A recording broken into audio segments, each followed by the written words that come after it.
En el video del día de hoy vamos a revisar la práctica correspondiente a las ratas hipo e hipertiroideas. Vamos a empezar hablando del concepto de que siempre pensamos que alguien que es hipertiroideo está así como muy flaquito y alguien que es hipotiroideo está como muy gordito, ¿verdad? Aquí no aplica esto porque esto de flaquito y gordito no siempre se va a dar en todos sus pacientes hipo e hipertiroideos, depende de la gravedad del hipo o el hipertiroidismo, y además depende de si el sujeto ya es un adulto o si es un niño. Si es un niño, vamos a ver que paradójicamente es al revés. El hipertiroideo crece más que el hipotiroideo y el hipotiroideo se queda enanito, chaparrito. Entonces las ratas que íbamos a utilizar en el laboratorio no iban a ser ratas adultas, sino que eran ratas en crecimiento, y entonces íbamos a ver que las ratas hipertiroideas, si las dejábamos el suficiente tiempo, crecen más que las ratas hipotiroideas, que deberían de quedarse chaparritas, ¿verdad? Entonces es al revés lo que íbamos a ver, pero en el adulto sí puede ser que una rata hipertiroidea, una rata adulta hipertiroidea, se ponga más flaquita, y una rata adulta hipotiroidea se ponga más gordita, pero si están en crecimiento es al revés.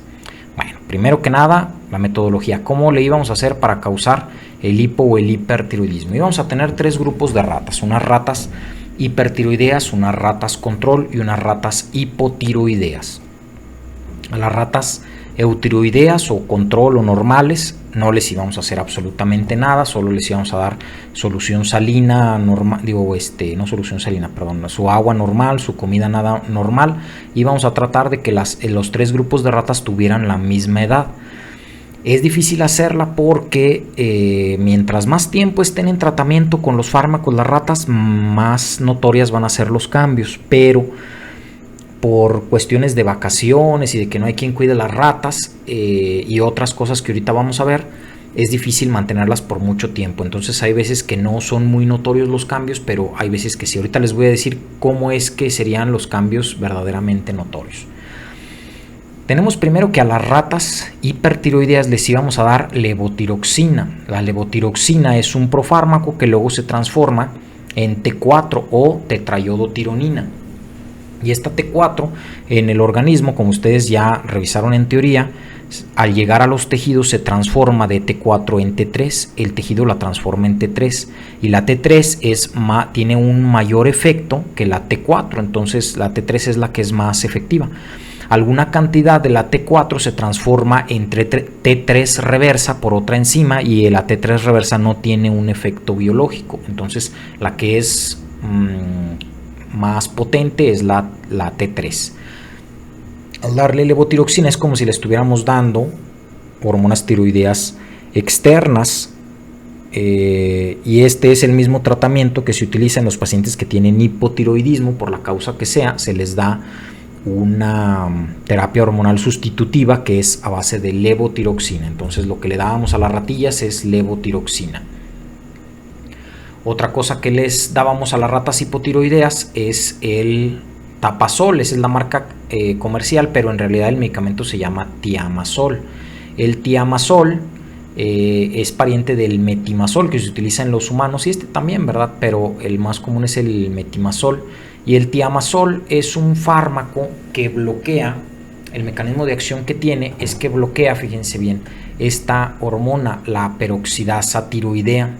La peroxidasa, no esta hormona, esta enzima. Esta enzima, la peroxidasa tiroidea, está en la membrana celular del borde de la célula que da hacia el coloide. Entonces, cuando el yodo es transportado hasta esta zona por medio de la oxidación de ese yodo, utilizando peróxido de hidrógeno o agua oxigenada, lo que va a hacer es que le va a provocar esa oxidación al yodo, y la oxidación del yodo lo va a volver reactivo para poder combinarse con los aminoácidos tirosina. Repito, los aminoácidos tirosina que están dentro de la tiroglobulina. Entonces le permite la yodación y el acoplamiento de ese yodo a los aminoácidos tirosina que están constituyendo la tiroglobulina.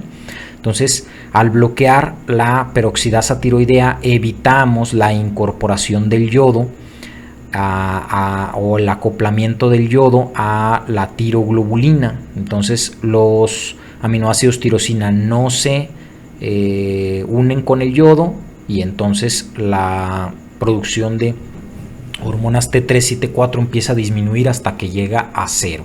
Entonces bloquea la síntesis de hormonas tiroideas a este nivel. Eso es lo que hace el tiamazol, por lo tanto genera un hipotiroidismo.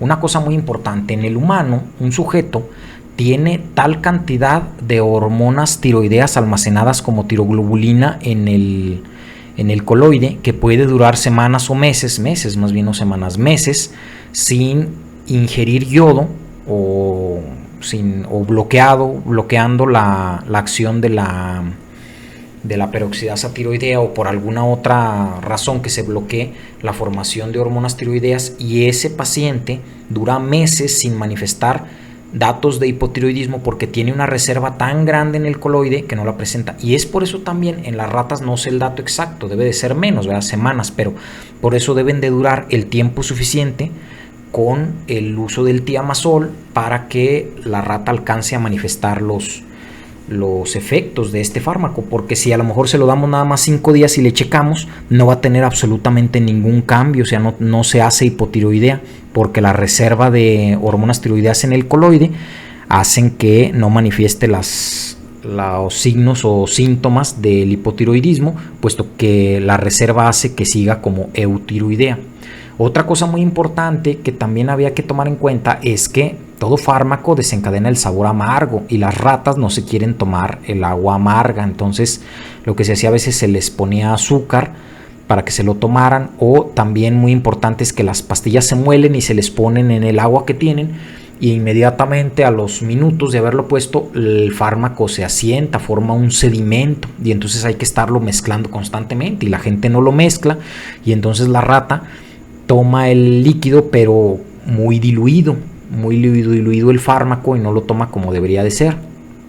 Otra cosa es que también hay que dejarles mucho tiempo ahí y no cambiarles, siempre estarles poniendo el agua con fármaco, porque si no, no toman el agua hasta que les pones agua normal y ya toman de la que no sabe amarga. Entonces hay que dejar que les dé sed a la rata para que se tome el agua a pesar de que esté amarga. Otra cosa es que puede ser que a veces los fines de semana las personas que cuidaban las ratas cambiaban a veces, si no sabían o si no lo hacían adecuadamente, cambiaban el agua de las ratas, no le ponían el fármaco y entonces el fin de semana estaban las ratas sin consumir el fármaco, y por eso a veces veíamos que había ratas que estaban eutiroideas, ya sea que les hubiéramos aplicado levotiroxina o tiamazol y no veíamos ningún cambio, seguían como eutiroideas. Entonces por eso es muy importante dejarles mucho tiempo el tratamiento. Bueno, teóricamente, ¿qué es lo que deberíamos de ver, ¿verdad? ¿Qué resultados vemos en las ratas si se hacen bien las cosas, si se dejan el tiempo necesario? ¿Qué cambios vemos en las ratas eutiroideas y las hipotiroideas respecto a las control? Pues veríamos primero que nada el peso corporal, fíjense bien.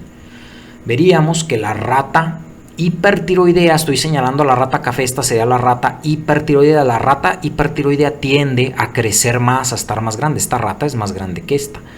Entonces tiende a ser más alta y a crecer más, porque las hormonas tiroideas aceleran el crecimiento de los huesos en el cartílago epifisiario. Entonces acelera ese crecimiento. Si tuviéramos un paciente que tiene hipertiroidismo, empieza a crecer más. Este niño o esta niña empieza a crecer más que los niños eutiroideos.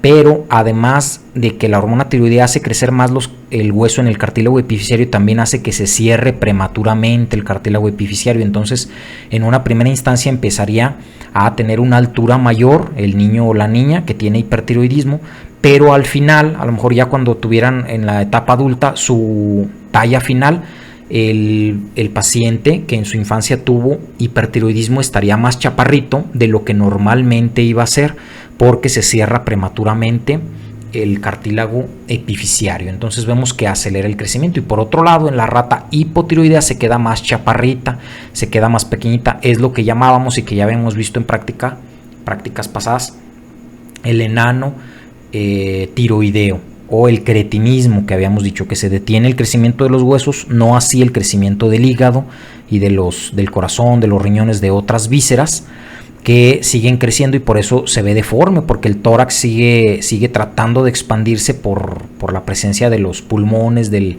del corazón, el abdomen también crece porque el hígado sigue creciendo, los riñones, el estómago, el intestino siguen creciendo, el vaso, y entonces tenemos una deformidad notoria, a diferencia del enano hipofisiario, que es simétrico. Este es asimétrico, el enano tiroideo. Entonces tiene un peso corporal. Lo que íbamos a ver es que las ratas hipotiroideas iban a tener un peso corporal menor a las control, y las ratas hipertiroideas iban a tener un peso mayor a las control. Repito, siempre y cuando estemos utilizando ratas que todavía estén en crecimiento. Si utilizamos ratas adultas que ya no van a crecer más, entonces sí veríamos lo que se ve en esta imagen: una rata hipotiroidea más delgada y una rata hipotiroidea más gordita. Hipotiroidea, hipertiroidea. Pero como utilizamos normalmente ratas en crecimiento, se ve al revés, por esto que acabo de explicar. En cuanto al peso corporal, pues eso es todo.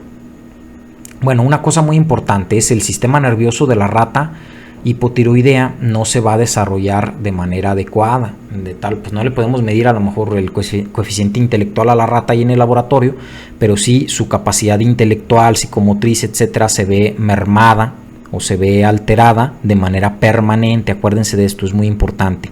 Las hormonas tiroideas tienen mucho que ver con el desarrollo del sistema nervioso central, y si no hay hormonas tiroideas en etapas tempranas del desarrollo, en el recién nacido, el efecto que tienen negativo es permanente. Entonces por eso se hace un tamizaje de hipohipertiroidismo, principalmente ver que no haya hipotiroidismo en los pacientes neonatos, porque si lo hay y no se sustituye a tiempo las hormonas tiroideas, es catastrófico. Otro de los efectos que íbamos a ver es la frecuencia cardíaca. Le hacíamos un electrocardiograma a la rata para poderle checar la presión, la frecuencia cardíaca, porque la frecuencia cardíaca es tan alta en la rata que no se la podemos contar nada más tocándole el pecho de la rata. Sentimos ahí el latido cardíaco, pero normalmente es más de 300 la frecuencia cardíaca. Vamos a suponer que una rata tiene 300, 350 de frecuencia cardíaca. Bueno, en la rata hipotiroidea íbamos a ver que esto bajaba a lo mejor a 250 o a 200 latidos por minuto, 200, 250 latidos por minuto.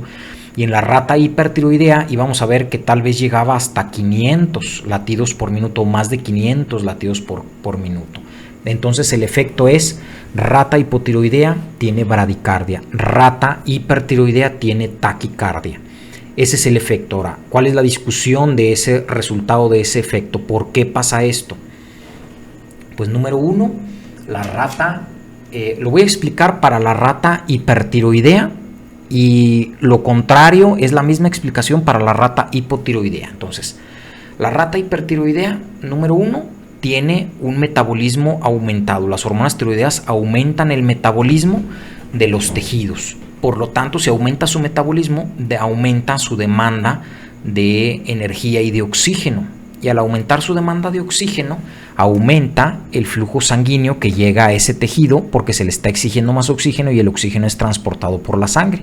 De hecho, la hipoxia en los vasos sanguíneos de ese tejido que demanda más oxígeno genera que los vasos sanguíneos se dilaten, y al dilatarse esos vasos sanguíneos aporta más sangre para cubrir esa demanda metabólica de oxígeno.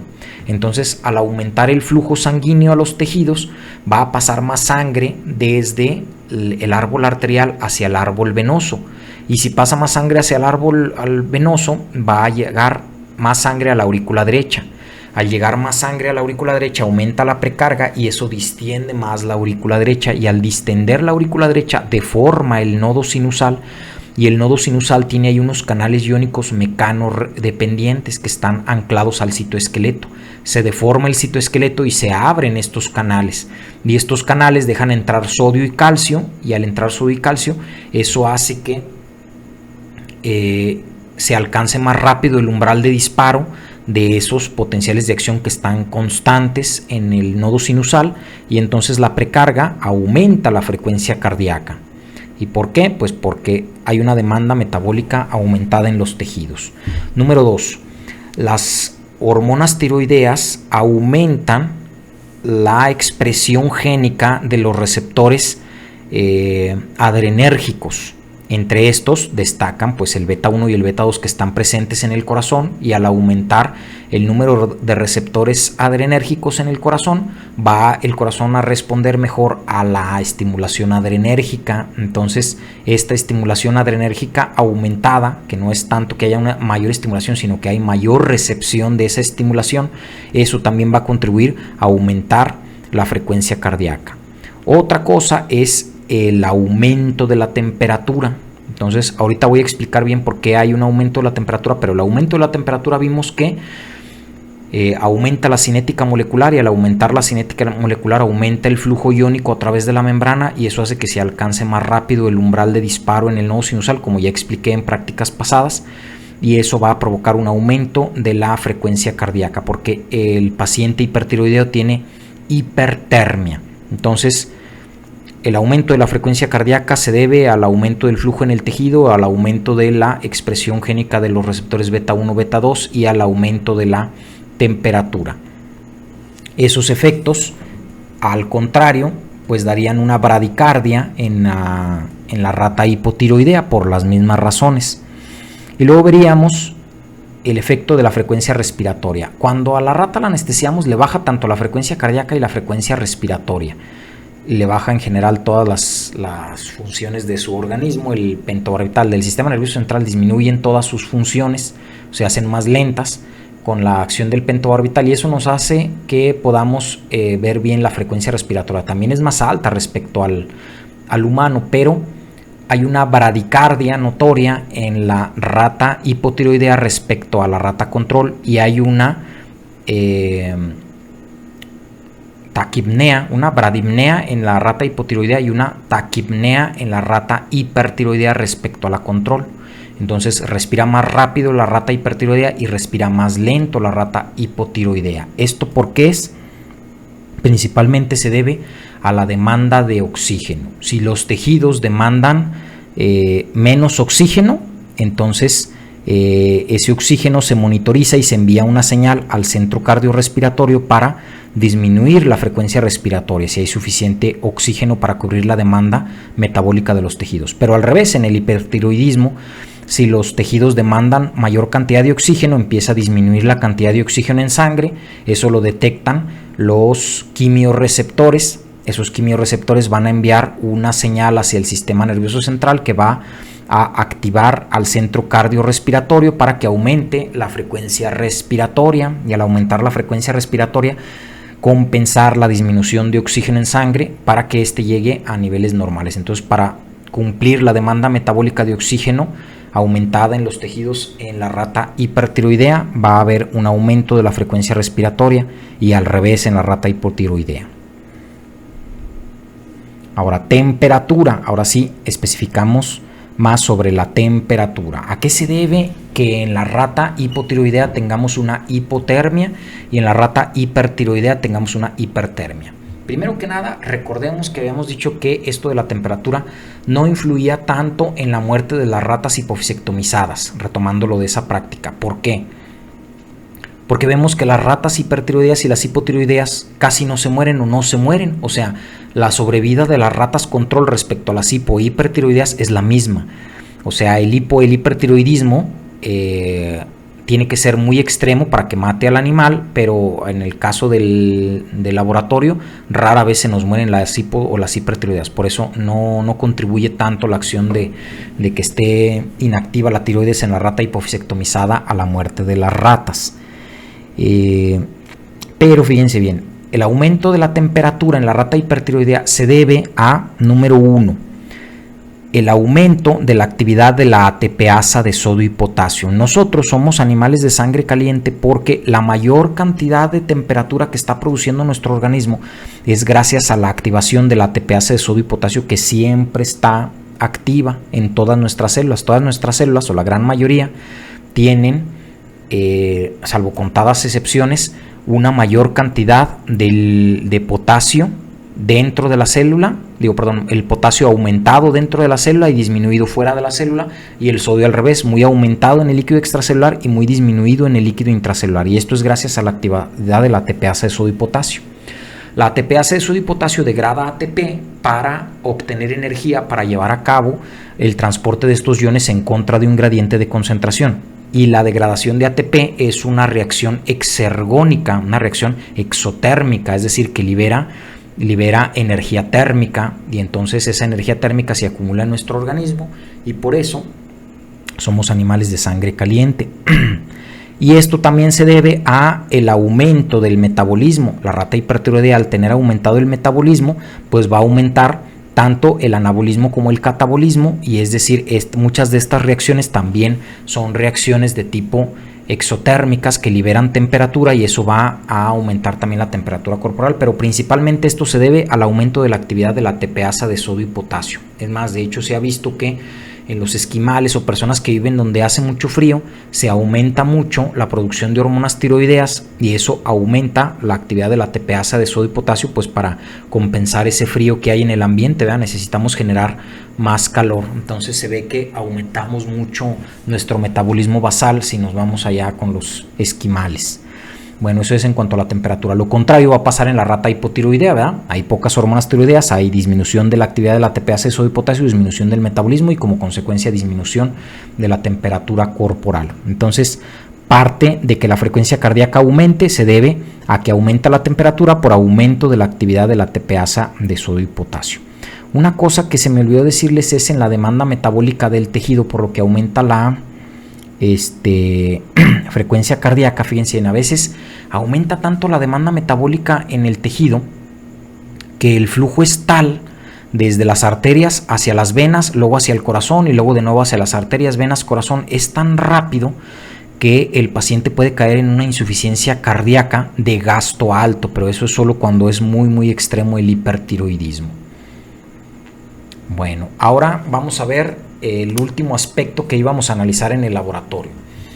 Esta práctica antes se llamaba captación de yodo radioactivo, porque el doctor Andrés Quintanar iba hasta San Luis Potosí, compraba yodo radioactivo y luego a las ratas les dábamos yodo radioactivo y veíamos cuánto lo captaban, medíamos la radiación en las glándulas y veíamos cuál rata captaba más y cuál captaba menos. Lo dejamos de hacer porque era muy caro, era muy difícil, tenía que ir el doctor por el yodo hasta allá y luego era hasta peligroso y teníamos que andar preguntando si había alguien embarazada y etcétera. Entonces ya no lo hacemos, pero ahorita les voy a explicar teóricamente qué es lo que hubiera pasado si lo hubiéramos hecho.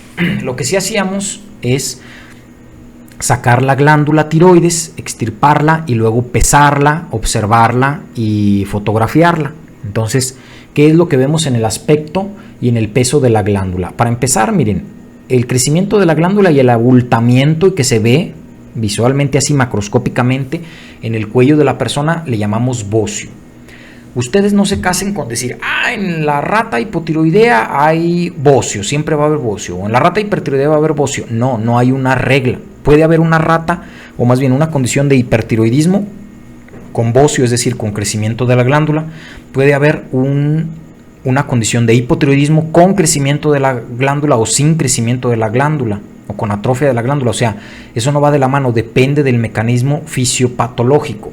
Voy a primero analizar qué pasó en las ratas y luego les voy a dar algún ejemplo de hipertiroidismo y cómo puede estar la glándula en estos diferentes ejemplos. Entonces, miren, para empezar, en la rata hipotiroidea íbamos a ver, fíjense bien lo siguiente, vamos a analizar. Le dábamos a la rata hipotiroidea el tapazol, el tiamazol, y el tiamazol lo que iba a hacer es que iba a inhibir la producción de hormonas T3 y T4. Al inhibir las hormonas T3 y T4, estas no se iban a formar y no iban a estar circulando en sangre, por lo tanto T3 y T4 iban a estar disminuidas. Y aquí lo vemos en este eje hipotálamo, hipófisis, tiroides y luego ya los órganos blancos. Entonces la T3 y la T4 iban a estar disminuidas. Estas ejercen por retroalimentación negativa, esto es un ciclo de retroalimentación negativa, una inhibición de la producción en el hipotálamo de la TRH y una inhibición de la TSH, pero al no estar presentes se iba a disparar la producción de TRH y de TSH. Entonces íbamos a encontrar TRH y TSH aumentadas, T3 y T4 ausentes. Al aumentarse mucho la TRH, este producía mucha TSH, también la TSH se producía mucho porque no tenía inhibición de la T3 y la T4, entonces la TSH hace que aumente la hiperplasia e hipertrofia de la glándula. Entonces sí vamos a tener en la rata hipotiroidea, fíjense bien, en la rata hipotiroidea íbamos a tener bocio, aumentado de tamaño la glándula, bocio.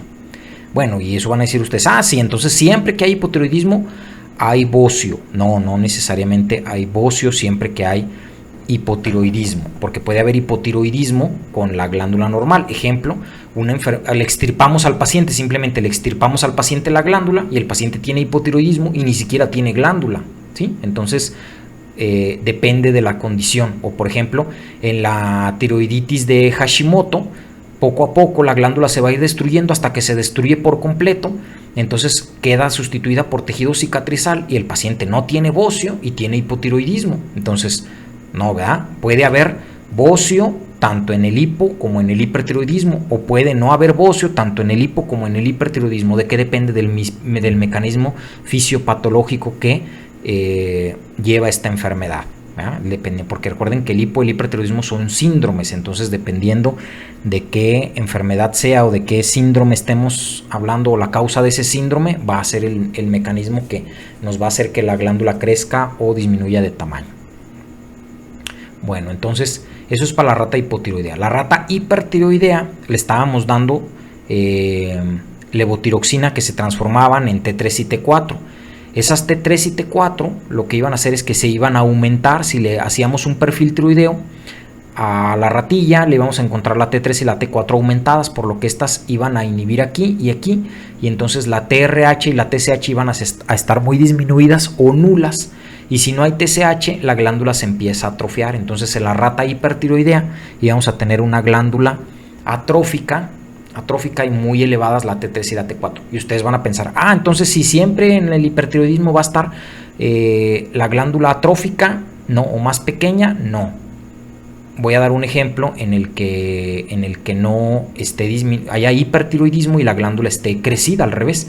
Imagínense que tenemos un tumor productor de TSH en la glándula hipófisis, y ese tumor productor de TSH hace que se haga gigante la glándula tiroides y que genere mucho T3 y T4. Entonces tenemos hipertiroidismo con bocio. Entonces no, ¿verdad? ¿De qué va a depender? De la causa. Entonces tenemos que en las ratas hipotiroideas, para este caso en particular, había un crecimiento de la glándula, y en las ratas hipotiroideas había una disminución de la glándula, una atrofia de la glándula. Entonces la glándula atrófica iba a tener disminuida el aporte sanguíneo y se iba a ver, además de pequeña, pálida. Y la rata hipotiroidea, el crecimiento de la glándula y la estimulación por la TSH iban a provocar, además de la hiperplasia e hipertrofia del tejido tiroideo, también aumento en la vasculatura, por lo que se iba a ver más rubicunda, más roja, más como eritematosa, más roja, ¿verdad? Más roja, y esta se iba a ver más pálida. Y en el perfil tiroideo, ¿qué es lo que íbamos a encontrar? En la rata hipotiroidea, ausentes la T3 y la T4, la TRH y la TSH muy aumentadas. Y al revés, en la rata hipertiroidea íbamos a tener la T3 y la T4, en la rata hipotiroidea, en la hipotiroidea estas disminuidas o nulas, estas muy aumentadas, y en la rata hipertiroidea, ya me confundí, a ver, otra vez desde el inicio. Rata hipotiroidea, la rata hipotiroidea, estas ausentes, esta aumentada y esta muy aumentada. En la rata hipertiroidea, estas iban a estar muy aumentadas y estas, por retroalimentación negativa, muy disminuidas o ausentes. Esto es importante porque ustedes lo primero que ven en el paciente es el perfil tiroideo, y con base al perfil tiroideo y a su razonamiento lógico tratan de deducir dónde está el problema. Ejemplo, si un paciente tiene un tumor productor de TSH, pues va a tener muy aumentada la TSH, muy grande la tiroides, muy aumentada la T3 y la T4, y la TRH, por retroalimentación negativa, disminuida o nula o ausente.